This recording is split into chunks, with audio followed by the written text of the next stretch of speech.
So, in this chapter, we are going to cover some of the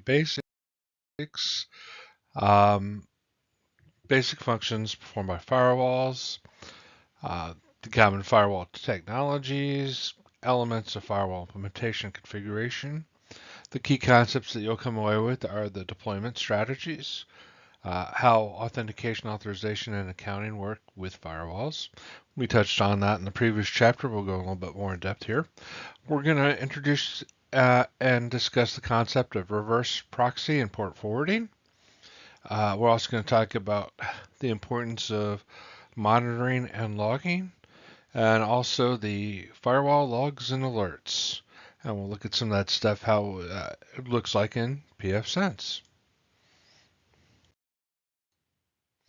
All right, so some of the concepts and strategies out there. Security through obscurity. The concept of least privilege. The KISS method of keep it super simple, i.e. simplicity.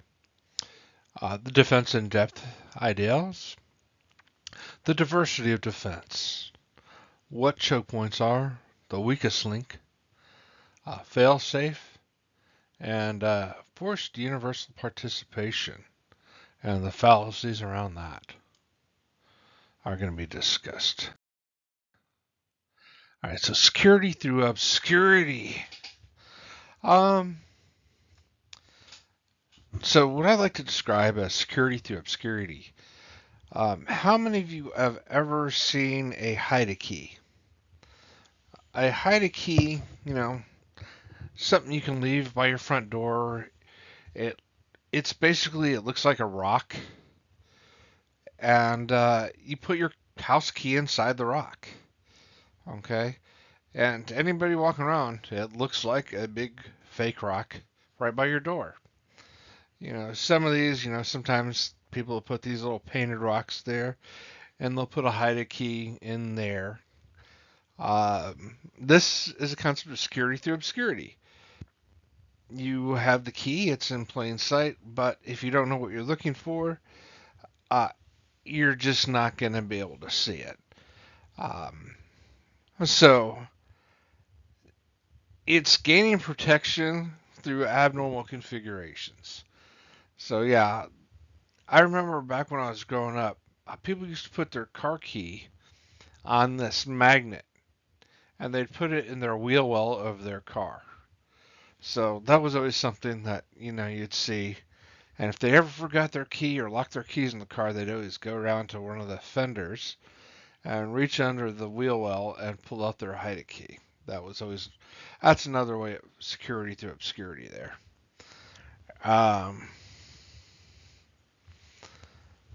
let's see. A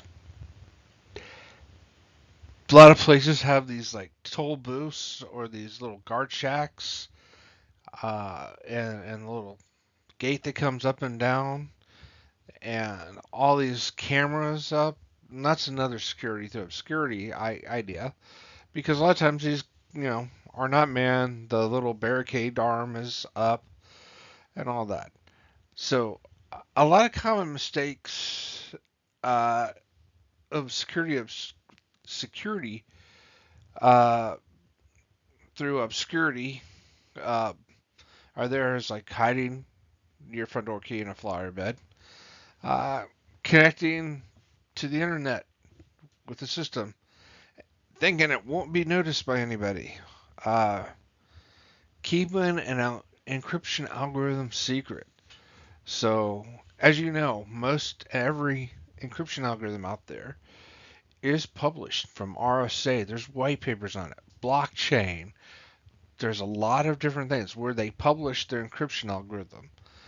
But those that keep it secret, i.e., proprietary encryption, those tend to get cracked a lot easier because people reverse engineer them and figure them out. With the ones that get published, they're scrutinized, and it's determined they're a lot harder to figure out.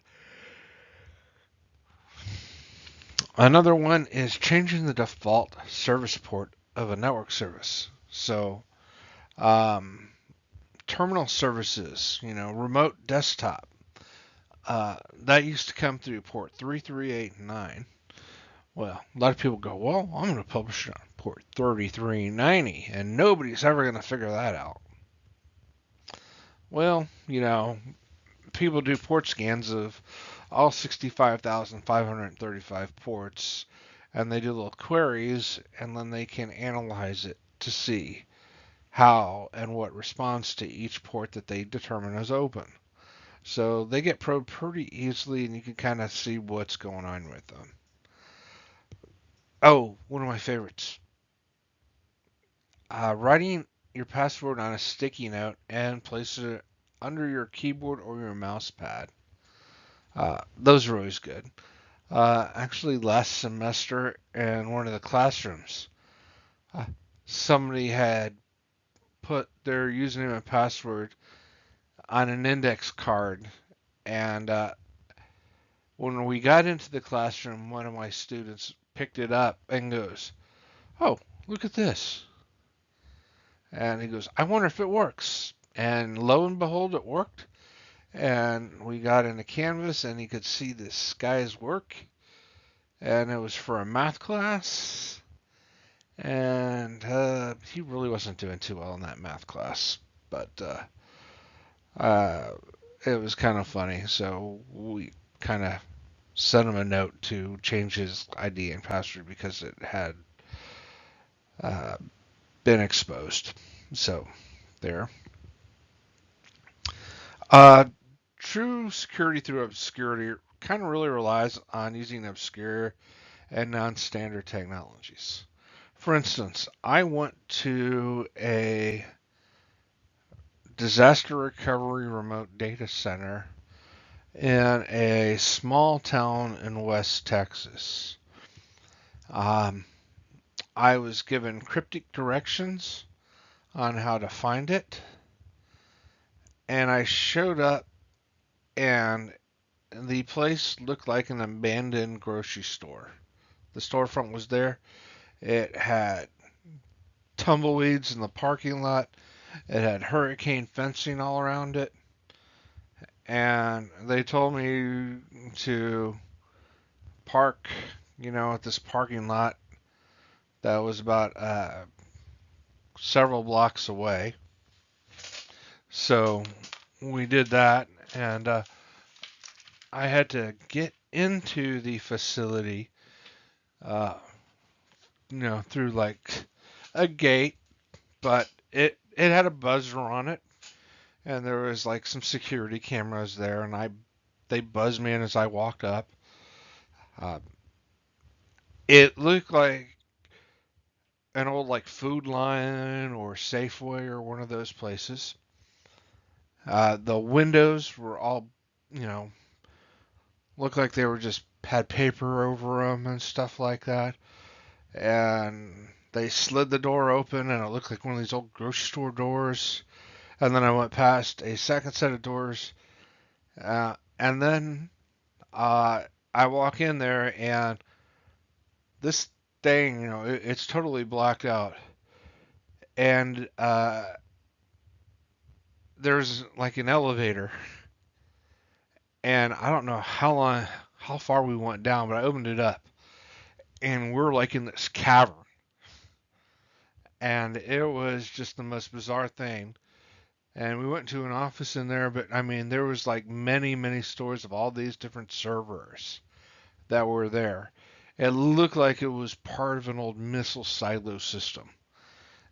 It was high tech, high military. They said we were a couple hundred feet underground. And, talk about security by obscurity. Uh, this, to everyone else, it looked like it was an old abandoned grocery store that had been there for years and was just, you know, out there. From a satellite image, it looked like uh, a just a data center. It didn't even look like a data center. It looked like an old grocery store that was just, in decay.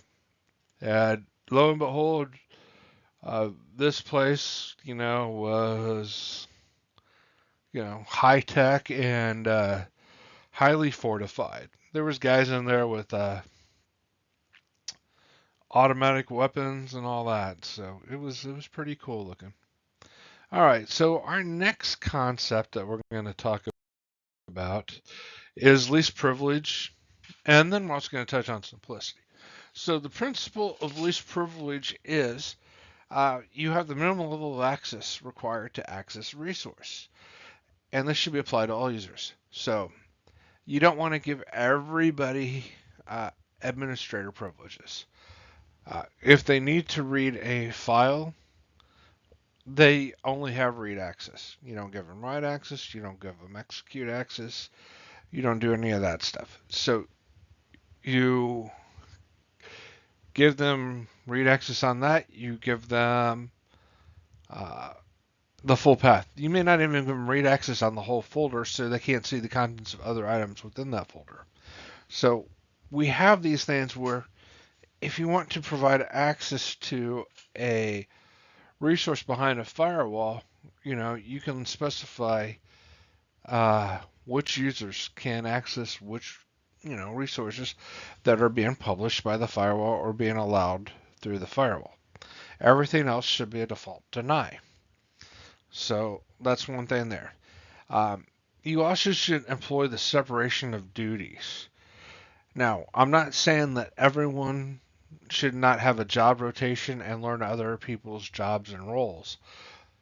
The thing is, though, for it to be discrete, and once you are no longer in a job role, those permissions required by that job role would be revoked. So, uh, if you're an administrator for, let's say, a database, you should not have full administrative rights on that server itself.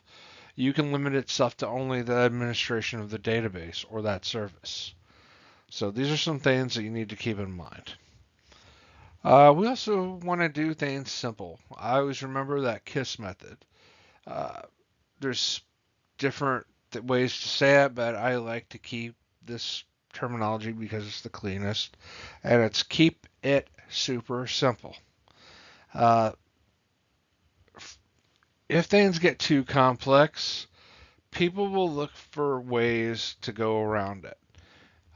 Complex situations also lead for mistakes, bugs to occur, flaws, oversights by security administrators, and all that. So we want to make sure that everything is kept very simple and concise and understandable. Uh, Even if you have a complex system, if you create documentation that is step by step, easy to follow, has pictures for it, it becomes easier to manage, to understand, and to troubleshoot.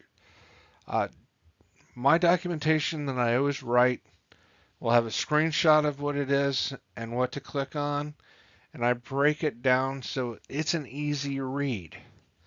I've had other people who have written it and they seem to want to write a thesis or a couple of paragraphs on why they chose this. What are the repercussions of choosing other things? What do the other options do? When I'm trying to give instructions on how to have something in my environment configured, I like to tell them exactly how it's supposed to be, and I don't let them even think about other possibilities from trying to do something else. So those are some things you can just kind of think about when you're creating your environment for users to abide by and follow. My fun one. Defense in depth. Um, if any of you have ever watched Shrek, what are ogres like? Onions. There you go. So defense in depth is like an onion. You have many, many layers. Okay. The more layers you have, the more likely are you to cry too. But so basically, the thing is though, any kind of defense, whether military or if you're playing a game like Age of Empires or something like that, you want to build, you know, walls. So invaders and other attackers do not come in and keep attacking you over and over and over again. You should be able to, you know, create defenses. So you build, a wall, then you build like your guard towers where the guys with the arrows are shooting. You build like barracks out there where, and you have these layers of defense on the frontier. So if they're attacked, you can bring in resources and all that, and so they don't attack your town center and all that, right? Like your data. So in our instance, the first line of defense is your physical building. So we have our physical building out there, and that's where we keep our data center. We have a fence around it. We have gates that are controlled. We have all these, you know, different mechanisms to create barriers from physical access to our systems. Um, Access to the systems, I've gone into data centers uh, where you get Wade going in and Wade coming out, so you don't have anything to take with you. Uh, that's why they don't put bathrooms inside data centers, I guess. So you don't weigh any more or any less coming in or out. Um, these are things out there. You have biometric, like if you ever watch any of the Mission Impossible movies, you see them going up there with the eye scan and the fingerprint scan and all that to actually open the doors with the badge and all that. On a network layer, the first layer of defense is your IDS, IPS systems, and those are your intrusion detection, intrusion prevention systems. Then comes your firewall. On the actual servers, they would have a host firewall there, a software firewall. You have your anti-malware, antivirus stuff. You have your data that's encrypted, and then your data. So these are like defensive depth layers. If you want to take defense in depth to another degree, I really recommend reading NIST 800-203 about zero trust security. You can learn a lot through that, and that's the next level of defense in depth. And so we move on to what is defense in depth and how does it look like? Well, the nth tier development is an example of defense in depth. As you see here, we have the internet, we have a DMZ with a couple web servers in there, but between the DMZ and the internet, there's a firewall. Between the databases, the back end, we have a firewall that goes to the database and all that where your data is. This likely a lot of times is called a secure zone. And then you have a firewall between the database server and probably even a firewall that connects you to the DMZ for that matter, where all your users sit. So you're creating all these different layers there, so there are no direct access to these. And however many subnets, you can firewall them off, create subzones for those, and create a lot of different areas where it's, smaller and more concise. All right, diversity of defense. So when we're looking at diversity of defense, it's multiple layers like defense in depth, but use different security mechanisms out there. So what we're talking about is you may have border firewalls that may be Fortinet. You may have your internal firewalls that may be Palo Alto or Checkpoint or something like that. Uh, your servers may have uh, anti-malware defined by Symantec. Your uh, workstations might have anti-malware, by McAfee or one of these other anti-malware companies. You may have inline defense, through um, you know, say Cloudflare doing an IDS, IPS out there for you, and being part of a CDN. And you can also have it balanced with Akamai out there as a CDN.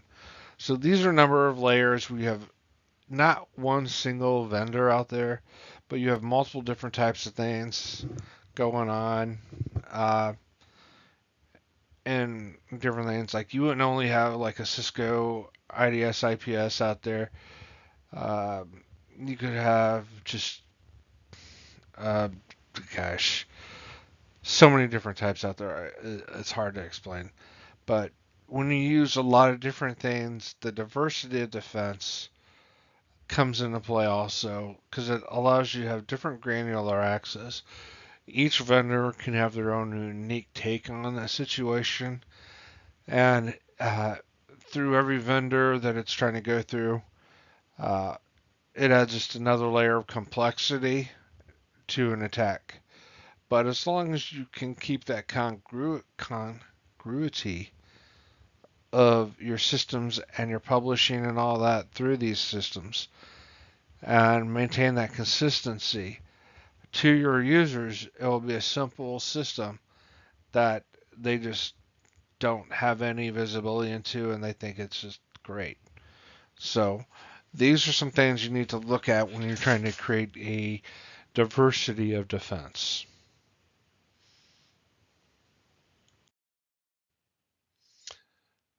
So at choke point, this is a thing where, oh, what I like to think of a choke point. Have you ever seen little videos of dams, and then they open the floodgates and you see everything flying through a floodgate? You see the water opening up and spilling out. Those floodgates, well, the dam itself is a choke point for the river. It's in that spot where it's narrow and it keeps everything behind. And the floodgates are like what you are allowing to open through your firewall. So, in your firewall, you're looking at it, it forces traffic communications all through a single pathway. So, just like a river that's dammed up, there's nowhere for it to go other than to be stuck behind that dam. There's no alternate tributaries, there's no different pathways for it to go out unless it's specifically allowed by those that design that dam. Okay. Like the floodgates on a dam, the pathway uh, in your firewall is used to control the bandwidth consumption. It's meant to filter the content and provide authentication and enforce authorization. So, you know, it's there to just kind of enforce all the rules, and everyone is forced to go through this. Um, so, one way how to do this, if you have ever gone to the airport and you go through a TSA checkpoint, you get queued up there and you go through there, they x-ray you, your content inspection, where they look through your stuff. If you have something maybe coming through in your bag or something, it gets x-rayed, so they kind of check that and there. This way they also provide, definitely they check your identity, and they also look at your ticket to see if you're authorized to go in the passenger area. So these are all things that are done. TSA checkpoints do that, just kind of similar to the way a firewall does it. Uh, I think a firewall might be more effective though, so just saying. The checkpoint also ensures that security control location actually controls everything. So there's like for the airport, they have the TSA checkpoints there. There's no way to get around them. Okay, that they've designed the airport so you have to go through those controls. Any other way, you're not going to be able to board the passenger area of an airplane. Um, so these also are known as checkpoints, filter pathways, or bottlenecks. So as a bottleneck, if you ever try and get on an airplane and you see that long line, you see it's a real bottleneck there. All right. You are the weakest link. Goodbye. No, I'm kidding. So the weakest link concept is the area that presents a vulnerability that can be exploited is the weakest link. Now, there is always going to be a weak link in every connection. Uh, Even if you go through, you know, and replace that weakest link, you know, you identify it and remove it or replace it, uh, technically something else becomes a weak link at that point too, the weakest link. So you want to do is you try to fortify your weakest links and make them there. But by always identifying where your weakest link is, like through uh, ongoing improvement process and evaluation like threat modeling, you can determine where something can be removed, where mitigations can be added to help ensure your weakest link is not exploited. And so this could mean, uh, special training for folks to use it, identifying vulnerabilities, identifying threats, and all these things. So you always have to keep continually evaluating your environment so that it is determined that you're out there to try and make your network paths and data paths stronger.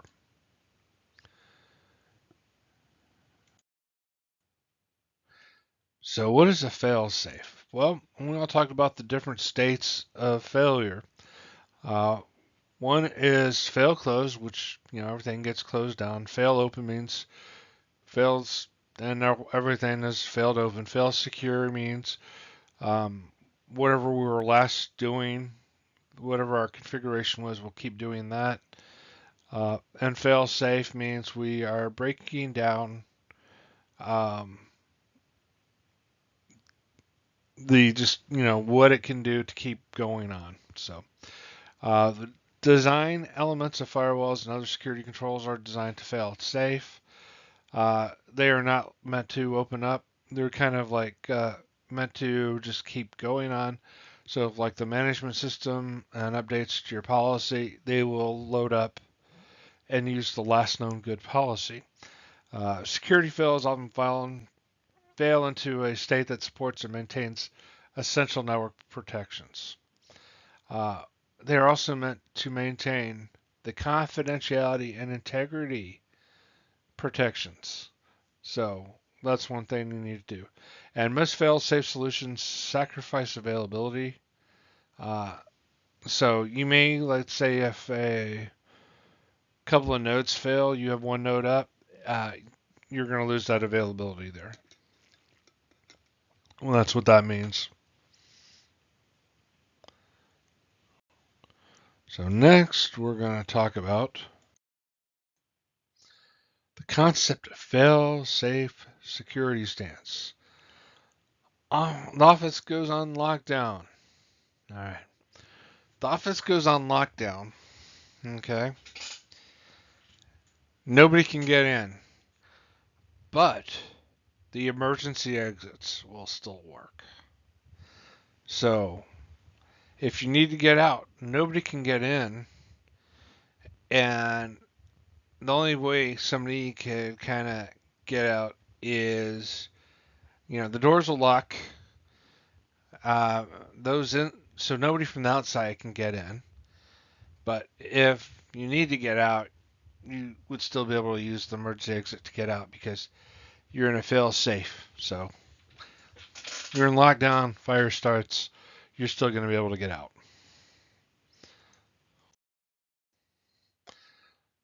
Ooh, forced universal participation. The great fallacies out there. So this is where we have everybody saying, yep, here are the rules. Nobody break the rules or else. And we've all heard about these different policies where people have laid down the law and made it so that, you don't want to do this. But what happens when everything becomes so strict and so regimented? Well, People will violate security policy because it's not easy. It's not, it gets too hard for them to do. So they'll choose poor passwords, something they can remember, like spring 2024. For you're required to change your password every, 90 days or so, or once every season. Uh, right now, most passwords are winter 2024, 2024 winter. And soon it'll be spring 2024, summer 2024, uh, fall 2024. So these are poor passwords that usually get chosen. Um, hey, sharing accounts with others. Hey, I don't have access to this. Oh, well, just use my password to get at. Okay, use my username and password. You're defeating that least privilege. If they had to have privilege, they should go through access rights management to obtain the correct authorization to check something. Um, Using unauthorized equipment on the company LAN. So you bring in your personal laptop and plug it in the LAN. Well, you can use that to expose a lot of things to the network. You could be introducing viruses. You could be using it to exfiltrate data. These are all things that are probably not good to do.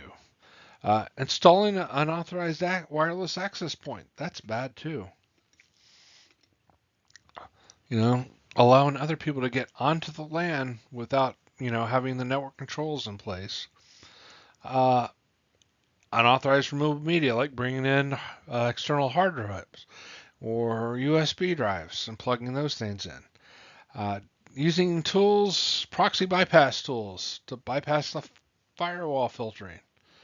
So, if you redirect, let's say you're not allowed to go and, one of the best tools, I think. A lot of people would get on those free on the airlines. You would be able to do a DNS call out using the airline Wi-Fi. Well, people figured out that you could actually, they were getting DNS traffic out. What they would do is they'd set up a proxy server and they would set up a, proxy client on their system and redirect all their traffic to a VPN on the same port that DNS uses to their own device, and therefore they were able to uh, utilize the internet, bypassing all the controls done by the in-flight Wi-Fi, for instance. So they were just tricking the Wi-Fi into, letting them out on the airlines, so where, instead of paying the 1995 fee or whatever the fee was, they were, getting it for free. So they're using tools to bypass the filtering. Um, Configuring a dial-out modem to get unfiltered internet access. Well, yeah. Um, for this instance, it would be like connecting to your personal cell phone through Wi-Fi connection there. That's an equivalent of that today, so you can get out there. Using internet remote access tools to, connect to workstations from external.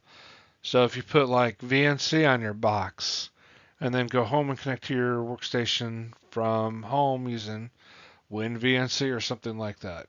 Now that would probably be bad because you're bypassing the controls.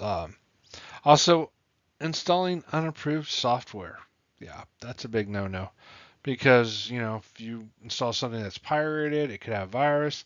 If you installed something that the company did not pay for a license for, you could uh, get in there. So these are all things of why, forced universal participation.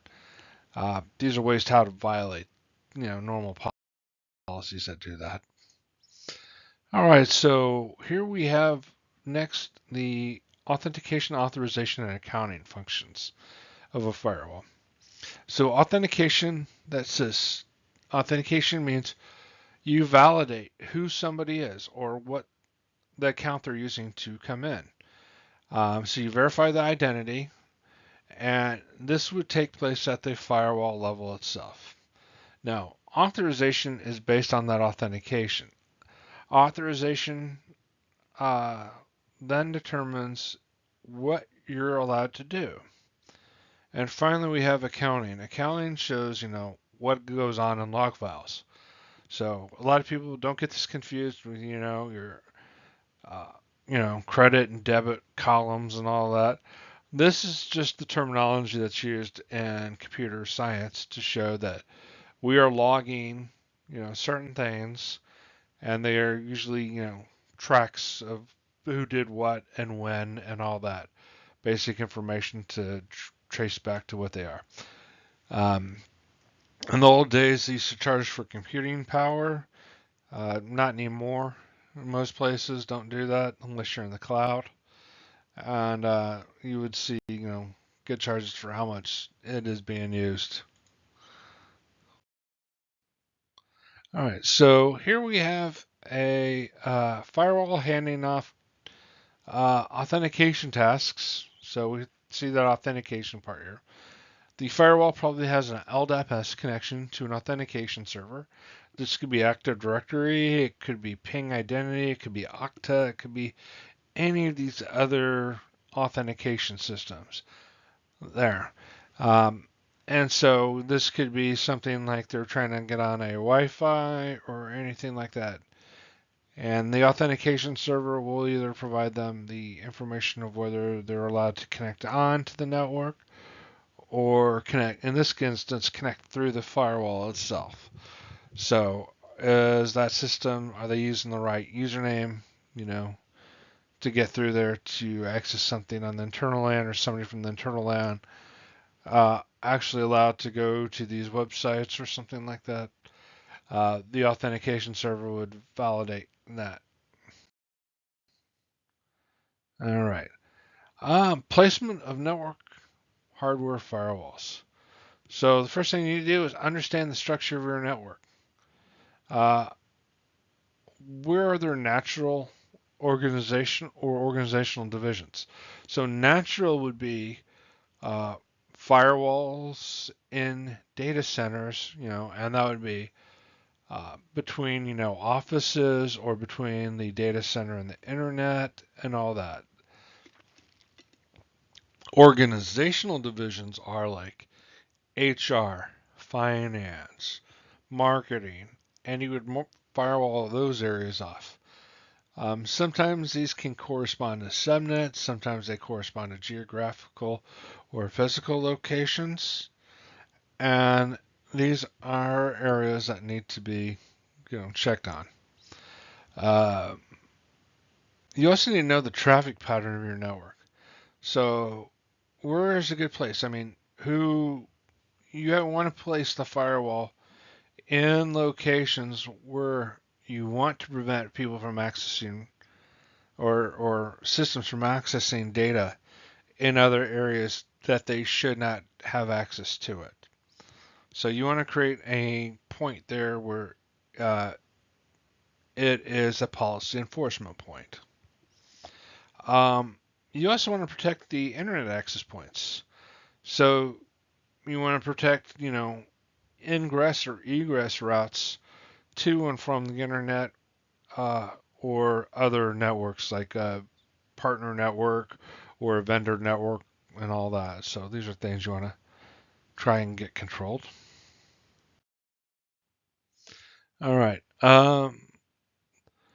You want to put a firewall between your wireless network and the rest of your LAN, because wireless networks, sometimes people can actually sneak on those things, but you don't want to give them full access to these other things, especially you want to authenticate them.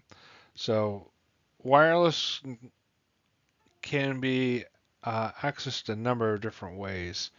So you want to check those out and make sure you can get into and out of them with the firewall that just kind of only allowing the certain amount of traffic to and from that area you need to. Uh, Determine the hacker pathways. So you got to think like the bad guy here. So here you're going to think of, how would I attack my network? Which way would I go? Well, you want to then throw in firewalls to kind of help block that access. So would I have somebody, walking into, uh, you know, the lobby finding a network tap and plugging in. You know, all right, you want to either turn off that tap or if you have to keep it on, just kind of allowing for a firewall to keep that off the main network and keep it on its own subnet or something with only routes that go through a firewall to limit access from that port to other places on the network. And then you have to assess your whole entire environment. And when you're done with that, you have to assess it again. It's continual assessment and evaluation of your network because you need to determine if it does need it or not. Your network's still going to be growing and changing on a daily basis. Annual governance reviews on different sectors should be done without question. You just need to have it done and configured properly. All right. All right. So, what is a reverse proxy? So, a reverse proxy is something that allows external users to access an internally hosted website. A lot of times these are commonly called as WAFs nowadays because they changed the marketing on them. Because everybody thought a proxy is something for outbound, so nobody ever thought about, oh, well, inbound is a reverse proxy. Well, it's marketing. They changed it to web access firewalls for that. They're basically reverse proxies in a nutshell. They don't. Uh, it's a bad thing if you put a web server directly on the internet because you not only are exposing, your port 443 or sometimes port 80 to the internet, you're exposing every other port out there, from management ports to everything else that could possibly be. So what you want to do is the reverse proxy will only allow stuff from the external world to come in on only the ports you configure. Uh, it can also act as a decryption point.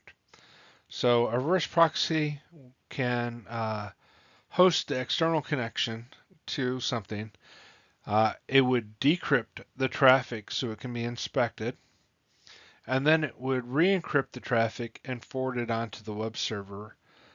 So you would have a point break where it could get inspected and not possibly have an ability to corrupt and infect your web server. It would just hit that web access firewall there in that case, and would be scanned and hopefully cleaned or rejected. Reverse caching. This is a performance thing. You don't see this as much anymore nowadays as our bandwidth has increased. But in the olden days, when we do reverse proxy, we could publish, like your header and banner and logos and all that stuff would be cached on the reverse proxy. And that way it would be served up faster. And a lot of times you would notice this because you'd hit a website and you'd see all the logos come up, but then the content that you were going for would always take a little bit longer to come through. So that's basically what a reverse proxy does. So, and here's kind of looking at it from the outside on a business network. You do the HTTP request, and that gets then reverted back to the web server. The web server then returns the request, the proxy server intercepts it, and then returns it back to this. So that's basically what a reverse proxy does there. All right, so port forwarding. Um, as you know, everything on the internet is probably published on port 80 or port 443. These are your HTTP and HTTPS ports, respectively. A firewall can actually will sit there and receive it on an IP address. So you can configure, hundreds of external IP addresses on a firewall. But let's say you only have one or two web server clusters behind you. And these web servers are, amazing. They can do a lot of different things. Either it's a cloud web server or something like that. They can actually host multiple virtual instances of websites. The only problem is, not all of them can be bound to port 80 or 443. So a lot of times, after the primary website, secondary websites can be put on, port, you know, 444, 1024, or I'm sorry, 10 or 1443, one then 2443, etc., etc.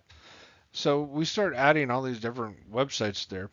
Now, to the outside world, you're still going to these systems based on their host header. Let's say www. abc123.com, and that is actually published on, say, port 1433. But to you on the internet, it's published on 443. It hits our uh, firewall. It does the network address translation from the public IP address to the internal private IP address. In addition, the port address translation grabs that port 443 based on the fully qualified domain name, the host header information in that request, and then redirects the port 443 to internally on port 1433. So as you can see, we can have all these different things. Now, when you're doing PAT along with NAT, it does not support caching uh, a lot of times. Now, they said it does not do encryption for the endpoint or load balancing, but nowadays you're actually able to see load balancing and encryption endpoints being taken in conjunction with PAT 2 days. So we have the port forwarding and port address translation there. So you can see that now, but if you get this on a quiz question, always know that it does not support caching, encryption endpoint, or load balancing. And a single internal machine can be forwarded a port at a time. You can't, you know, have it multiple like a round robin situation for that matter. Now you could forward it to a different load balancer on a certain port, and then that can load balance it, but that's more layers there. Um, Port forwarding basically occurs on any system that can do NATing also. So, and these are all devices, firewalls, hardware and software, wireless access points, internet connection devices, all these should support NAT and PAT. All right, so what is a bastion host? All right, so a bastion host is a system designed to be exposed to the internet. Uh, it's a sacrificial lamb. So, for instance, it's an operating system, and you're exposing it on the internet. Now, you can harden it up as best you can. All perimeter firewalls are basically bastion hosts. They will take it so that the everything behind them is there. They will take the brunt of every attack until it goes down. So comparisons of bastion hosts are like the proprietary operating system firewalls are written on. They're written like most of them are written on like BSD or Red Hat kernels or Windows kernels out there. But they don't have the rest of the Red Hat operating system, the BSD operating system, or Windows systems. So most of these, have these built in. The application is specifically designed to run on a minimal exposed operating system for that.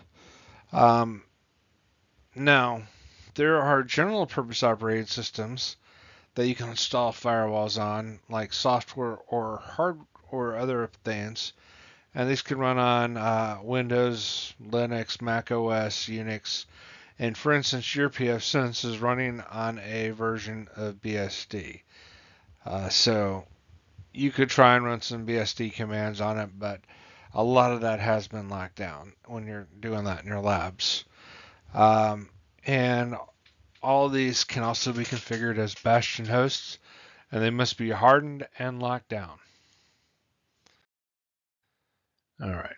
So monitoring and logging. So whenever you're watching and recording events and traffic that occurs on a firewall, they all should get logged. Uh, why do you want to log? Well, you're validating your firewall rules are working properly. You need that history of tracking and trend analysis needs to be available.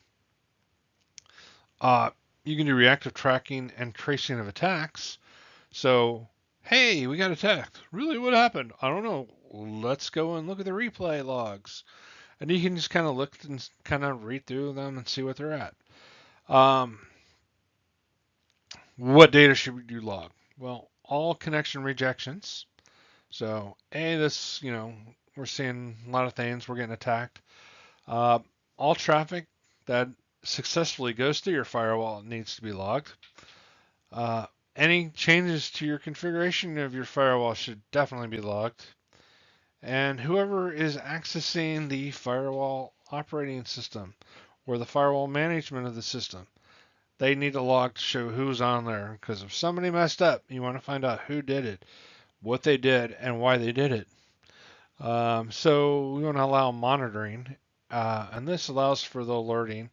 Alerting is when you get paged or you get something that pops up on a screen somewhere and some SOC or NOC, and they uh, start an investigation to see what went wrong. All right, so here we have an example of some logs from your pfSense. As you can see here on April 23rd, the firewall was syncing between itself. And then we can see there's a PHP FPM process where the local database was edited by the user admin. Is it good to use the admin built-in admin account? Think about it. And if you answered anything but um, no, then you shouldn't. Go back and start from scratch. Always rename your admin accounts and always give somebody with administrative privileges. Don't use your default accounts. But here we see somebody who's doing that, using the default admin account. We see where he logged in from, and we can see some things that were done. They were ended playing with the VPN endpoints and all that. So, yeah, these are some things that they were doing. So this is kind of what a log looks like. It's not too hard to read, but you can see you can get a lot of information about what was going on to that system at that time. Alerts are automated notifications when a specific event happens on a firewall. You can configure alerts to do stuff like reboot the firewall, uh, have a connection attempt with a certain firewall host. So instead of them trying to go through there, if they're trying to connect to the firewall itself, it can send an alert saying, "Hey, somebody's trying to connect to me. You should kind of look at it and watch what's happening and see if they're successful or not." If you want to set up something where if they're connecting to a predefined IP address or subnet, you want to send an alert, where they're not usually supposed to do this. So you kind of catch that. You can get alerts for detection of some types of attacks like DDoS or something, or flood mitigation attacks, stuff like that. And then you can get a detection of any successful intrusion or security breach. They were really good at doing a security breach. Would we really get an alert? I don't know, maybe. But you've been breached. You've been alerted. Wake up. All right. So when you're examining and trying to interpret the firewall logs, you kind of want to identify and discard any packets that are not really associated. So if you see somebody, normal traffic, you should be able to filter that out pretty easily. Um, you want to, discard any good UDP transmissions to and from your valid host if you're publishing UDP. You want to identify and discard any kind of ICMP things like pings and stuff because they're not going to be really good for anything. Then you want to identify any communication with known malicious addresses, and it's like, how do I know who's a malicious address? Well, there's databases out there that you can load up and they can highlight something like that. There's reporting services that you can get lists and you can sync that up with your logs to create that. You can identify communication from unauthorized or unassigned internal addresses. So this would be a sync with your DHCP and your IPAM systems. So you would say if there's something assigned on that address, so you could kind of trace that. And also anything like an unauthorized port on an internal host. Let's say you have port 1999, and you see something connected to it. You're like, that host is not supposed to have port 1999 open on it. So therefore, you can kind of have an alert for something like that because there may be an infection or something on that. All right. You also want to identify any patterns of serial communication attempts across sequential or randomized ports. So, i.e., this is like port scanning. You want to be alert for that. Big volumes of non-session traffic that occur, or a lot of small addresses sending stuff. This would be like a lot of different systems sending out very similar traffic, like a command and control bot or something might be occurring. These are kind of things you'd want to watch out for out there. Um, Weird packets like of an invalid size or something, or invalid header construction. Uh, Malformed packets detection is what that's called. Um, you want to look for packets with uh, any kind of source routing on there. Usually, most packets only come with the destination routing. The source routing is something that's not usually seen in most networking. So if you get something like that, you may want to trigger some alert for that. You may want to also identify packets destined to non-resources, like they're trying to connect to the firewall or a router itself instead of going through them. That might be something of an area of concern for you.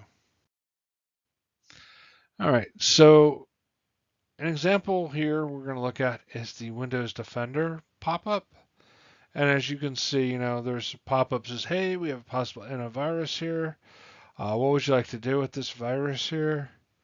You can say, oh, I'm going to allow it on the device. I'm going to quarantine it, or I'm just going to have it removed. I'd recommend with the removal if all possible, unless you're collecting virus samples.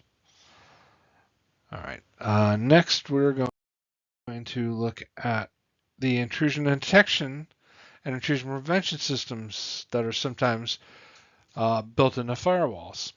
So this is where the systems monitor internal hosts or networks watching for symptoms of intrusion.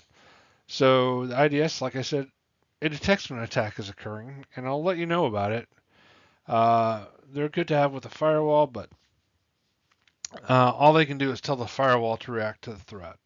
Now, an intrusion protection system, uh, they are everything an IDS is, but they also uh, are used as part of it into that internal defense.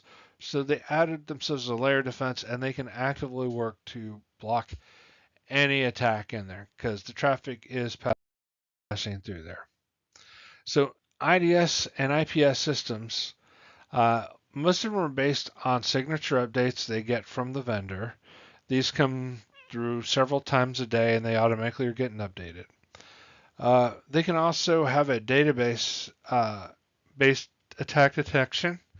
And this is something, okay, I have my, signatures from my vendor, but I also can create a local database of other known attacks that I've seen that my vendor doesn't have that are on there. And this database can be, hey, this traffic occurs maybe once every 6 months for a biannual report that needs to be run. So you can have that in there so it'll detect that and not alert on it or not block it and all that. Then there's also the knowledge base detection saying like, um, hey, I'm seeing web traffic on DNS. Should I block that? Yeah, you should do that. Yeah. These are kind of knowledge-based things where it's where it's weird. Um, Anomaly-based detection. So you have your lunch lady. She works from 9 a.m. to 3 p.m. every day. She comes in, logs in, helps prep the lunch. Launches the computer, publishes the menu. Sets up the point of sale system. Yada yada. Cleans up, goes home by 3 o'clock. Well, if you see lunch lady logging on at 10 p.m. at night and accessing the uh, you know financial data, you may want to think that that's not quite right. So this is an anomaly-based detection, and it might alert you to that. We also have the behavioral-based detection, where that would correlate to this anomaly. So, hey, something weird happened. That's a one-off. But also, uh, the lunch lady is not logging at the normal hours. So, yeah, it's behavior-based and anomaly-based. So another anomaly B would be like, the lunch lady, logs in locally every day, but, um, you know, yesterday she logged in, normal shift, uh, 9 to 3:05. Nothing weird about that, but 10 minutes later she logged in again remotely from Bulgaria. So you're going to go, well, that's not quite right. So that would be an anomaly-based detection. You know, her logging in at a different time of day, that's more of a behavioral-based detection. And her accessing financial data, that's more of a financial or behavioral based anomaly also. And where does all this information go? Well, it goes to Security Event and Information Management System, otherwise known as the SIM. Uh, it is basically used for security and network monitoring that helps create a lot of information and then for management. Um, It's a centralized repository of all alerts and logs that go to a certain place where your analysts could review, react, and respond to a lot of different things. And they can correlate information through uh, many different systems because, say, hey, we look at the firewall log, we look at the web server log, we look at the router logs, we look at the IPS IDS logs, and see all these things, and we can follow what's going on as it goes through the network. So it's a consolidation area where you can correlate multiple things, you can aggregate them into one big log system. Uh, One of the most popular that's being utilized right now is called Splunk.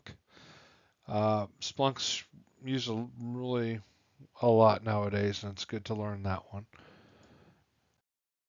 All right. One other good thing about having a SIM is it can sync up the time of everything.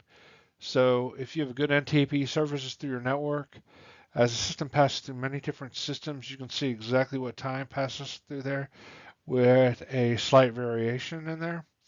And that way you can, hey, we saw this attack occur between, 9:05 p.m. and 9:07 p.m. Well, you can narrow it down by that by doing that time synchronization and seeing all the different systems that might be affected by that attack.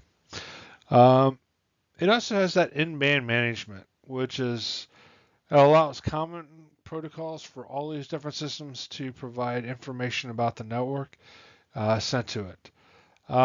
It also offers out-of-band management. When you don't have access to that server and can't look locally at the logs, you can actually review them on the SIM itself.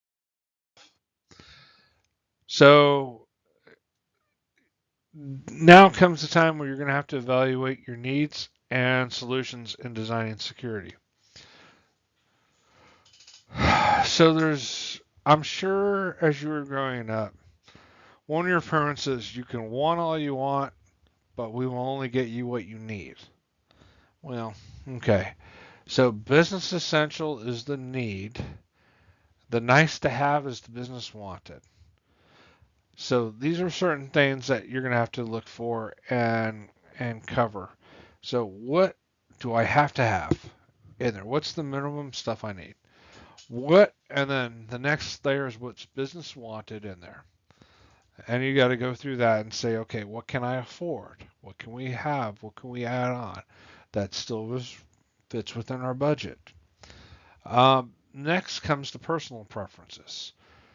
And people in security, uh, it's like talking religion. You know, you just have people with different beliefs, and they can get very passionate on their thing. Same with security and vendors and all this. You'll get people very passionate talking about how they prefer this and they would never want to deal with that vendor versus this vendor because, that vendor,